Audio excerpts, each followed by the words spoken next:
നമസ്കാരം. തലനാരിഴയ്ക്ക് രക്ഷപ്പെടുക. അല്പം ആശങ്കയും സമ്മർദ്ദവുമൊക്കെ ഉണ്ടാവുമെങ്കിലും ഒടുവിൽ എല്ലാം ശുഭപര്യവസായി എന്ന് ദ്യോതിപ്പിക്കുന്ന ഒരു പ്രയോഗമാണിത്. രക്ഷപ്പെടൽ മരണത്തിന്റെ വക്കിൽ നിന്ന് ജീവിതത്തിലേക്കാവാം, അല്ലെങ്കിൽ പുതിയൊരു ജീവിതം കരുപ്പിടിപ്പിക്കാനാവാം. ടോപ്പ് റിപ്പോർട്ടിലേക്ക്.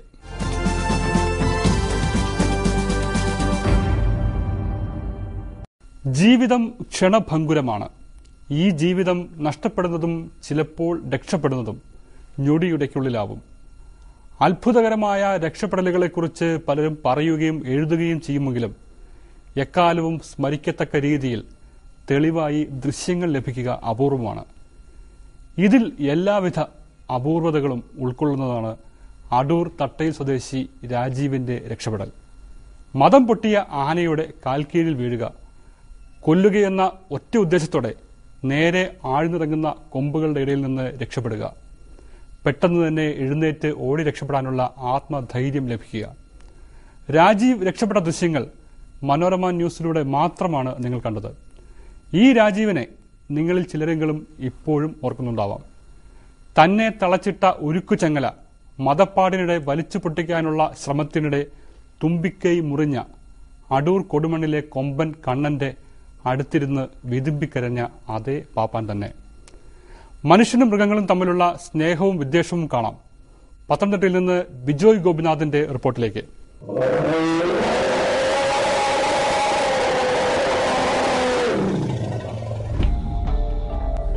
ആനയും മനുഷ്യനും തമ്മിലുള്ള ബന്ധം അനിർവചനീയമാണ്. ചിലപ്പോഴത് അണപൊട്ടിയൊഴുകുന്ന സ്നേഹമാണ്, മറ്റു ചിലപ്പോൾ അടങ്ങാത്ത പകയും. 3 വർഷം മുൻപ് പത്തനംതിട്ട കൊടുമണ്ണിൽ മദമിളകി നിന്ന കൊമ്പന്റെ മുറിഞ്ഞ തുമ്പിക്കൈ തുന്നിച്ചേർക്കുന്നത് കണ്ട് പൊട്ടിക്കരഞ്ഞ പാപ്പാനെ നമ്മളിൽ ചിലരെങ്കിലും ഓർക്കുന്നുണ്ടാവും. മദപ്പാടിന്റെ അരിശത്തിൽ കുരുക്കിട്ട കയർ കെട്ടിവലിച്ചപ്പോഴാണ് കൊടുമൺ കണ്ണനെന്ന കൊമ്പന്റെ തുമ്പിക്കൈ പകുതിയോളം അറ്റുപോയത്. തുടർന്ന് 3 മണിക്കൂർ നീണ്ട അപൂർവ ശസ്ത്രക്രിയയിലൂടെ കണ്ണന്റെ തുമ്പിക്കൈ തുന്നിച്ചേർക്കുകയായിരുന്നു. ആനയെ മയക്കാനും കിടത്താനുമെല്ലാം ഒന്നാം പാപ്പാനായ രാജീവ് കൂടെയുണ്ടായിരുന്നു. എന്നാൽ മുറിവിൽ സൂചി കയറുന്നത് കണ്ടതോടെ അതുവരെ നിയന്ത്രിച്ച വികാരങ്ങളെല്ലാം അണപൊട്ടിയൊഴുകി. തന്റെ പ്രിയപ്പെട്ട കണ്ണന്റെ വേദന രാജീവ് അറിഞ്ഞു.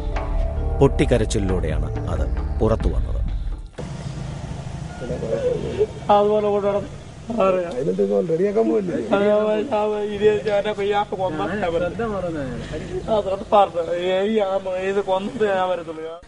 രാജീവ് എന്ന ആനപ്പാപ്പാന്റെ മനസ്സിലെ മൃഗസ്നേഹത്തിന് മുന്നിൽ അന്ന് മലയാളികളുടെ മനസ്സലിഞ്ഞു. ആനയുമായി ബന്ധപ്പെട്ട ആരും തെക്കൻ രാജീവ് എന്ന് വിളിക്കുന്ന രാജീവിനെ അറിയും. എവിടെ ആനയിടഞ്ഞാലും തളയ്ക്കാൻ രാജീവ് ഓടിയെത്തും. തിരുവിതാംകൂർ ദേവസ്വം ബോർഡിന്റെ മണികണ്ഠൻ എന്ന ആന പത്തനംതിട്ടയ്ക്കടുത്ത് ഓമല്ലൂരിൽ ഇടഞ്ഞപ്പോഴും തളയ്ക്കാൻ രാജീവിനെ തേടി ആളുപോയി. കുറുമ്പ് കാട്ടി നിൽക്കുന്ന മണികണ്ഠന്റെ അടുത്തേക്ക് രാജീവ് ഓടിയെത്തി. കണ്ടുനിന്നവരുടെ ഉള്ളുകാളിച്ച സംഭവങ്ങളുടെ തുടക്കം അങ്ങനെയായിരുന്നു. തിങ്കളാഴ്ച രാവിലെ 9:30 കൈപ്പശ്ശേരി കടവിൽ നിന്നും ചങ്ങല പൊട്ടിച്ചോടിയ മണികണ്ഠൻ 3 കിലോമീറ്ററോളം റോഡിലൂടെ നടന്ന് നേരെ ഓമല്ലൂർ രക്തകണ്ഠ ക്ഷേത്രത്തിലെത്തുകയായിരുന്നു. ക്ഷേത്രത്തിൽ വിവാഹങ്ങൾ നടക്കുന്ന മണ്ഡപത്തിൽ നിലയുറപ്പിച്ച കൊമ്പൻ പിന്നീട് ക്ഷേത്രമുറ്റത്തേക്ക് മാറി. കുറുമ്പ് കാട്ടി ഓടി നടക്കുന്ന മണികണ്ഠനെ കാലിൽ കുരുക്കിട്ട് തളയ്ക്കാനായിരുന്നു രാജീവ് അടക്കമുള്ള പാപ്പാന്മാരുടെ ശ്രമം.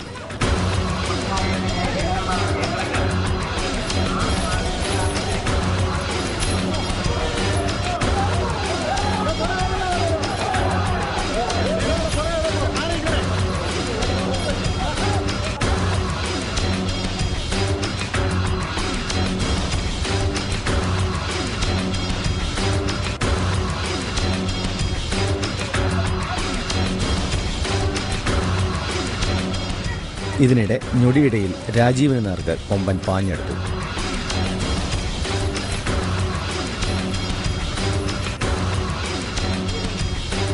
തിരിഞ്ഞോടുന്നതിനിടെ രാജീവ് തെന്നി വീണു.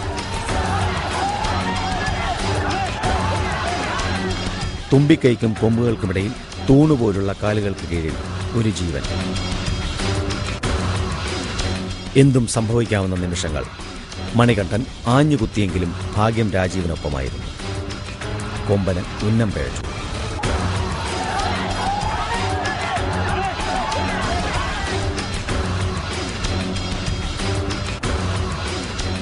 മരണത്തെ മുഖാമുഖം കണ്ട് പിടഞ്ഞോടി ജീവിതത്തിലേക്ക്. ആയുസ്സിന്റെ ബലമെന്ന് മാത്രമേ ആ നിമിഷങ്ങളെക്കുറിച്ച് രാജീവിന് പറയാനുള്ളൂ.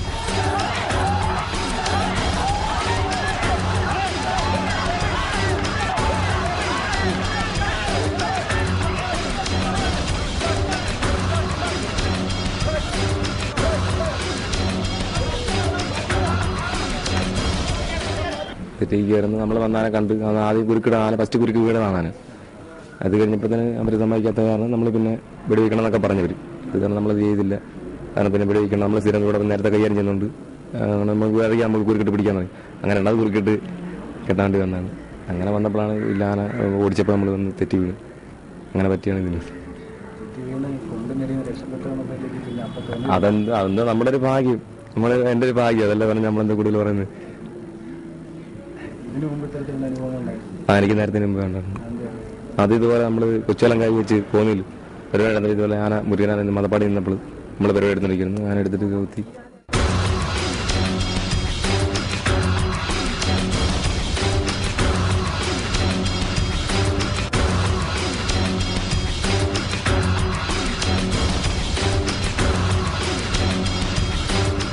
അത്ഭുതകരമായ രക്ഷപ്പെടലിനൊടുവിലും രാജീവ് മനസാന്നിധ്യം കൈവിട്ടില്ല. മയക്കുവെടി വെച്ച് ആനയെ തളച്ച കൊമ്പന്റെ മുറിവുകളിൽ തൊട്ടുതലോടിയ ശേഷമാണ് രാജീവ് തന്റെ പരുക്കുകളെക്കുറിച്ച് പോലും ചിന്തിച്ചത്. രാജീവിന്റെ ആനക്കമ്പത്തെക്കുറിച്ച് പറയാതിരിക്കാനാവില്ല. ആനയുടമകൾക്കും പാപ്പാന്മാർക്കുമിടയിൽ രാജീവ് തെക്കൻ രാജീവ് എന്നാണ് അറിയപ്പെടുന്നത്. പല നാട്ടിലും ഇടഞ്ഞ ഒട്ടേറെ ആനകളെ തളച്ചിട്ടുണ്ട്. അക്കാര്യത്തിൽ പ്രസിദ്ധനുമാണ്. പത്തനംതിട്ട തട്ടയിൽ സ്വദേശിയായ രാജീവ് മരം വെട്ടുകാരനായ അച്ഛനോടൊപ്പം കൂപ്പിൽ ചിലവഴിച്ച കുട്ടിക്കാലത്താണ് ആനക്കമ്പം കയറുന്നതും പാപ്പാൻ പണി തിരഞ്ഞെടുക്കുന്നതും. വർഷങ്ങൾ പിന്നിട്ട് പാപ്പാൻ ജീവിതത്തിനിടയിൽ അനുഭവങ്ങളും നിരവധി. കൊച്ചുവലങ്കായി വെച്ച് കോന്നിയിൽ പരിപാടി നടന്നത്. ഇതുപോലെ ആന മുരുകനാന മതപ്പാടി നിന്നപ്പോൾ നമ്മൾ പരിപാടി എടുത്തിരിക്കുന്നു. ആന എടുത്തിട്ട് കൗത്തി. അത് ആന നമ്മളിതുപോലെ എടുത്തിട്ട് 5-6 കുത്ത കൂത്തിയായിരുന്നു. അതിൽ നമ്മൾ രക്ഷപ്പെട്ടു പോകുന്നു.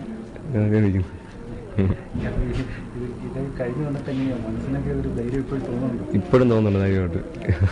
എന്താ ഏത് ജോലി ചെയ്താലും നമുക്ക് അതിനകത്ത് എന്തെങ്കിലും ഒരു പാട്ട് വരുമല്ലോ. അതിനകത്തല്ലാതെ ഒരു കുഴപ്പമൊന്നുമില്ല.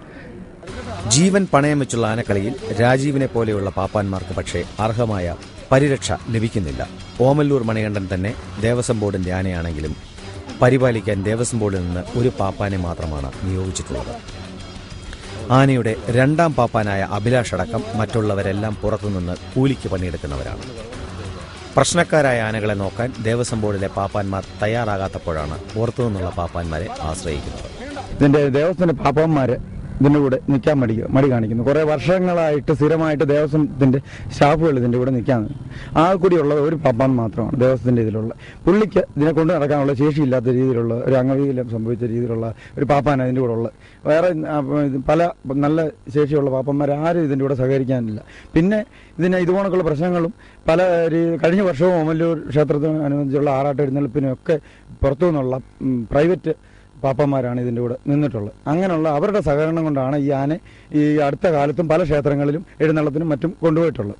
അല്ലാതെ ദേവസ്വം ബോർഡിന്റെ ഭാഗത്തു നിന്ന് ആകെ കൂടി ഉണ്ടാകുന്നെന്ന് പറഞ്ഞു കഴിഞ്ഞാൽ ഇതുപോണക്ക് ആനയ്ക്ക് ഇതുപോണക്ക് ചില സാഹചര്യങ്ങൾ ഉണ്ടാകുന്നു. ഇതുപോണക്കുണ്ടാകുന്ന ബുദ്ധിമുട്ട് സമയങ്ങൾ ആകെ കൂടി ഇതിനെ മയക്കുവെടി വെക്കാനുള്ള ഒരു ഓർഡർ ഇടയിലാണ് ഈ അടുത്ത കാലത്തായിട്ടുള്ള ദേവസ്വത്തിന്റെ ഭാഗത്തു നിന്ന് ഉണ്ടായിട്ടുള്ളത്. തികഞ്ഞ അനാസ്ഥ തന്നെയാണ് ഇവരുടെ കാണിക്കുന്നത്. ശരിക്കും 2-3 പേരെ പോസ്റ്റ് ചെയ്യേണ്ടത് ആനയ്ക്ക്. ഇപ്പം സ്ഥിരമായിട്ടൊരു ഒന്നാം ആനക്കാരൻ മാത്രമേ ഉള്ളൂ. ബാക്കിയെല്ലാം സ്ഥിരം നിൽക്കാത്ത ആൾക്കാരാണ്. അവർ 2 ദിവസം ആനയെ നോക്കും, പിന്നെ കുറച്ച് ദിവസത്തേക്ക് പിന്നെ വരത്തില്ല. അതൊക്കെ ഇവിടുത്തെ ആനപ്രേമികളായ കുറച്ച് ചെറുപ്പക്കാരുടെ കഴിവുകൊണ്ടാണ് ശരിക്കും വരുന്നത്. ഇവിടെ പലരും അവർ തന്നെ സ്വന്തമായിട്ട് കയ്യിൽ നിന്ന് പൈസ മുടക്കിയാണ് ഈ ആനക്കാർക്ക് കൊടുക്കുന്നത്, അവർക്കുള്ള ആഹാരം കൊടുക്കുന്നത്, അല്ല അങ്ങനെയുള്ള കാര്യങ്ങളൊക്കെ ചെയ്യുന്നത്. അപ്പം അതുകൊണ്ട് ദേവസ്വം വലിയ കാര്യമായിട്ട് ഇതിനകത്തിൽ ഒന്നും ചെയ്യുന്നില്ല എന്ന് തന്നെ പറയുന്നത്. എന്നാൽ ഇവർക്കാവശ്യമായ ഒരു പരിരക്ഷയും ദേവസ്വം ബോർഡ് നൽകുന്നില്ല. കഴിഞ്ഞ ഒരാഴ്ചക്കിടെ ഇത് 2ാം തവണയാണ് മണികണ്ഠൻ ഇടയുന്നതും മയക്കുവെടി വെച്ച് തളയ്ക്കുന്നതും. നാട്ടാനകളെ പരിപാലിക്കാൻ പ്രത്യേക നിയമം തന്നെയുള്ള നാട്ടിലാണ് ഇത്തരം സംഭവങ്ങൾ ആവർത്തിക്കുന്നത്. നിയമങ്ങൾ ആവശ്യത്തിനുണ്ടെങ്കിലും അവ നടപ്പിലാക്കാൻ അധികാരികൾ വേണ്ടത്ര ശ്രമിക്കുന്നില്ല എന്നതാണ് യാഥാർത്ഥ്യം. ഒരു ഇടവേളയ്ക്ക് ശേഷം തിരിച്ചെത്താം.